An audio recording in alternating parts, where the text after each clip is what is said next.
Good day, beautiful people. We got some awesome stuff today, guys. We have the full list of the Fist of the Gadget set, I don't know, what do you call it, like a mini booster set. 60 card set gives a bunch of support to Fire Fist, a good amount of support to gadgets, some cyber stuff, and then a bunch of awesome reprints. That's the main focus of what's going on today, but we're going to go through the whole set as a whole and talk about everything that, it has to offer and whether or not I think it's worth or not. So let's jump right into it without further ado. Fist of the Gadgets. We'll start with the gadget support. We start with the Boot Up Corporal, Command Dynamo, Boot Up Admiral, Destroyer Dynamo, Boot Up Order Gear Charge, Boot Up Order Gear Force, and Power Hold the Moving Battery. I don't think any of this stuff is super crazy. I do think like Boot Up Admiral is like interesting. One thing I was hoping for here is that like the main way we see gadgets being implemented in Yu-Gi-Oh! In any kind of competitive situation as of recently is maybe in like some rogue ABC builds. We see like gold and silver. You see reprints of those getting implemented into ABCs as nice extenders. But other than that, you don't really see them being used much. So I was kind of hoping that if we got support, it would be like generic stuff that would allow the deck to mesh with ABC a little better. I'm not sure if this really accomplishes that, but it definitely supports gadgets. There are some interesting cards. Maybe if you want to play an interesting build with ABCs. I don't think it necessarily makes ABCs better though. So, but they're cool on a casual level if you really like gadgets. If you're an M. Cole 40, esque savant with the gadgets, green, red, yellow, also being reprinted here with gold and silver, and then the 5 new cards. But so we'll start with those 10. Then we move to the Fire Fist stuff, which have so many cards. So much of the set is just the Fire Fist stuff. You've got Ram, Elephant, Panda, all solid main deck options. Alond, a really interesting ritual monster. Swan, not very good. I don't really like Swan that much. Eagle, a huge boost for Fire Fist, just making you not have to pay cost for like most of your effects. Peacock, a monster that allows you to essentially be a Link 2 Boar Load. It does target, but you do just get to steal a monster in the battle phase. It's pretty good. You get this field spell that allows you to extend pretty nicely. Domain is your ritual spell. Ingen is your fusion spell, and then you have the Speller Trap Negate with Sinto here. Pretty solid. Then we move to the reprints here. We've got Gorilla, Bear, Spirit, Rooster, Cardinal, Tiger King, Tenki, Tensu, and Yoko. So the ones I think are important, right? So I think Spirit is really nice. We've only had a rare printing of Spirit, but I think it is a pretty important card to the strategy. Rooster is nice because the only other printing was like a secret rare, and I think it's a couple bucks, and it would have skyrocketed had it not seen a reprint. Bear and Gorilla are already cheap as hell and have multiple printings. Not worried about that. Cardinal and Tiger King could have ended up being a couple bucks if they didn't get reprinted here. Tiger King has a multiple printing, so not so worried there. But Cardinal is a really nice card, kind of like an in-archetype Madolche Tiramisu type card, spinning 2 cards. Tenki is really nice here. I mean, it's Rhoda. Like, you can never have too many printings of a card that says generically searching as Rhoda. So really nice to see Tenki's here. Tensu is huge, I feel like, because if I remember correctly, the common version of Tensu was like already like $1 or $2, and then like the next lowest rarity or the next highest rarity was like super rare, and it's already like wildly high. So I'm really happy to see Tensu on here. Just another printing, like another foil printing of a card that was like gonna get really expensive. It's just an in-archetype, super searchable double summon. Really amazing extender, 3 of you have to play. And then Yoko, the card that locks down, no, this is the one that pops monsters. Whatever, I don't even know if this one will be played at all. It's a targeting pop, but it's a 2-for-1. It's bad. Then we move to some of the Archfiend cards or Summon Skull cards. We have the Ritual Archfiend's Awakening, the Synchro Archfiend's Call, the XZ's Archfiend's Ascent, and the Fusion Archfiend's Manifestation. All cool cards. They're more collector cards than anything. I don't think any of them are very competitive, but they're cool. They're generic. They're fun.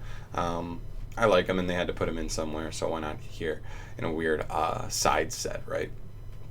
Then we move to the cyber support here. We have Latency, Swap Cleric, Defcon Bird, Prohibit Snake, Code Radiator, all low-level cyber monsters that really help you just kind of get really good value as you're linking off, like Swap Cleric just drawing you a card. Defcon Bird, just spamming the board and putting stuff in grave. Prohibit Snake, nice card. Code Radiator, probably the most abusable one, letting you link from hand and then get you extra value to remove cards from your opponent's field. Really strong. Then for the spells, Spool Code and Sign Out Optimization. Spool Code's kind of poo.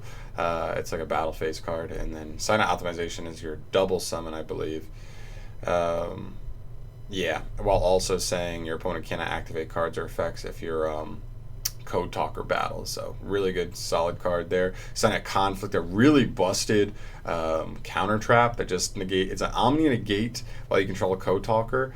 And if you negate it, you banish the card, and then your opponent can activate cards or effects with the same name as the card until the end of the next turn. So you can just straight up negate an Ash Blossom, and even if they have a second one, they can't activate it next turn. So it's Called by Grave plus an Omni negate built into one. It's so strong.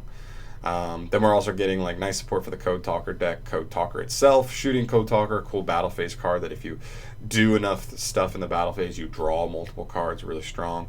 Elf Phase, Talkback Lancer, and Raster Liger, other Cybers cards. Both of these are possibly abusable in the Code Talker deck, but Raster Liger is more of just like a generic card. It gets really big, and then it lets you like tribute your cards to pop your opponent's cards. So it's a pretty cool card. I like him, and he has a cool design. And then we move to the reprints. And this is where the set actually gets like really solid like value. We have a Subterror Fiendus reprint, which isn't actually that important. Fiendus, I believe, was just a super rare and it wasn't very expensive, so I'm not super worried about Fiendus. Hidden City is an amazing reprint. This card, even when the deck was terrible, was like $12. And now that the deck is like a solid tier 1.5, tier 2 option for rogue players, it's like been like $30 for a couple months now. So this will definitely really help the deck be much more affordable. It's not a tier 1 deck. If it's not a tier 1 deck, it should be affordable. So I really like this. And then also a nice rarity bump for Subterror Final Battle. There's a card that was only a rare, but it's one of the most important cards in your strategy. Most people play 3. I believe you should play 3. I feel like it's the best way to play it. And it's just so good in the deck that like it just kind of baffles me that it's a rare, right? So really nice Subterror reprints here. We see Scrap Recycler. This is a huge reprint. This is a card that was like so hard to get. It had 1, maybe 2 printings. I'm not entirely sure, but I know like even as a common, it was like pretty expensive just because it had like a 1 printing, and it was like really good in like Orcus and stuff. And it's just generically good for like machine decks that have stuff that use the graveyard, and it'll be abusable in the future. So I'm just really happy to see it here, getting a reprint, becoming a little more available for the players. And then we move to some True Draco stuff. We see Majesty Maiden, Ignis Heat, and Dynamite Knight, 3 main monsters, all getting a reprint. Majesty Maiden isn't that important. She's already pretty cheap. Dynamite Knight is solid because I think even though he's at 1 on the ban list, he still costs like $2-3, even though you only play 1 of them. So this is a nice little reprint. And then Ignis Heat is an amazing reprint, just like Hidden City. The other 2 are like okay, but this one's like amazing because Ignis Heat was for a while between 15 and 25, and then even after this reprint, he's still at like $12. So that shows you how many people are playing True Dracos and how many people really wanted. Like really saw value in this card, so it's awesome to see that the price for this is going to go down. Again, it's just like Subterrors. It's a rogue deck. It's not a tier 1 deck, but so why should it be $50 for 3 of the cards you play in your 37 card or your 40 card deck, and leaving 37 other cards to take up the rest? It just shouldn't be like that. So I really like the Ignis Heat will drop in price here. Now we move to some Amorphage cards. Pretty cool. Lechery, Sloth, and Goliath. Lechery is like, I'm pretty sure Lechery and Sloth and Goliath are really cheap, but Sloth was like surprisingly sitting at like $10 even now. I mean, it's only went 1 printing, I believe, and it's been waiting, and it's so good. If you literally can, like, there are duels where you literally just scale, pen summon this out, and like you win. Because there are just decks that if they can't summon from the extra deck, they just lose. And then you just play beatdown with this card, 2250, and you win. So, Sloth, really, really spicy. Goliath's really strong too, but I think he's had multiple printings, so that's why he's not as expensive. Then we move to some more Pendulum stuff. We have Chronograph Sorcerer, Mythical Beast, Master Cerberus, also being thrown in here. Chronograph's actually pretty nice. I didn't realize that he actually had like an okay little price point. He's only had 1 printing, and so he's been sitting at like $2.5, $3, which is actually decent. So this will bring him down, making Pendulums being a deck on the up and up with the new ban list. a little bit more affordable, which is nice. But Mythical Beast Master Server is actually pretty good. He has 2 printings, but they're both like $7 or $8, I think, maybe $6 to $8, something like that. So this is a nice little reprint, especially a card that's not even really being played by a lot of players that play Pendulums at the moment. I think he's definitely playable. I just, as of recent lists, I haven't really seen him in too many of those. So it's a nice reprint, just any card that's like that, and it's not a tier 1 deck necessarily. I'd like to see those prices go down for the players. And the last card to see here is Starving Venom Fusion Dragon. This is a really nice reprint as well. It's a card that I recently realized needed a reprint. Even though it's had like 3 printings, it really needed one, just because with Super Polymerization going to 3, this becomes the most important card to pair with Super Polymerization. Like, everybody knows the dark is the most common type in Yu-Gi-Oh! Or attribute in Yu-Gi-Oh! And this card just takes any 2 darks on the field, so it's super generic. There's almost always going to be a dark deck in the meta, and it makes Super Poly like amazing, right? So, and if you're playing a deck like the main decks that play Super Polymerization are like Guru, I don't know, any mostly control decks that like don't need the extra deck, right? So you can allocate extra slots, and Guru like plays Extravagance, so you want to play 3 copies of Starving Venom Fusion Dragon to make sure you're always resolving your Super Polys. And in that sense, most of the people that are buying this are buying 3, right? So the price got shot up. It was over $10, I think, for a minute, and now I think it had calmed down a little bit, but it's still a couple bucks minimum. So really cool to see that getting another printing, hopefully to deflate that a little bit. But overall, I think the set's solid. I mean, I think my main concern with this set was that, like, okay, what are the selling points? Like, what do they put on the cover to sell this? You've got Gadget support, Fire Fist support, and Cybers, new Cyber stuff, and I guess like these Summon Skull cards, right? And I'm like, those are pretty specific lanes, right? Like, if somebody's not an avid Fire Fist fan that wants to bring them back, nope. Your Gadget's already bad, like, and you're assuming the Gadget support's not even going to get them there. I didn't think it would, and it didn't. The Cyber support may rope in a good chunk of people, just because, Cyber's still the newest type. A lot of people still like them. I know there's a decent amount of people that like that Code Talker deck, and this kind of makes that Code Talker deck playable, I think. And then at maybe the collector people looking for the Summon Skull stuff, but there's only 4 of them, so you might as well just buy the singles. And so I was wondering what the rest of the set would hold, and honestly, they really rounded it out nicely with some really, really strong reprints, where even if people aren't going to buy the sealed product, they still have something really spicy to just maybe help some of the stuff that they were going after. Some people were looking for Guru because they like that playstyle but don't want to play Tier 1 or like the control. It's not out of reach anymore because of Hidden City. This should knock Hidden City down to $10, hopefully, minimum or maximum. I'm hoping maximum if this isn't a secret rare. Scrap Recycler getting much more easy to get. Ignis Heat being super easy to get. Morphage Sloth not being $10, which is nice.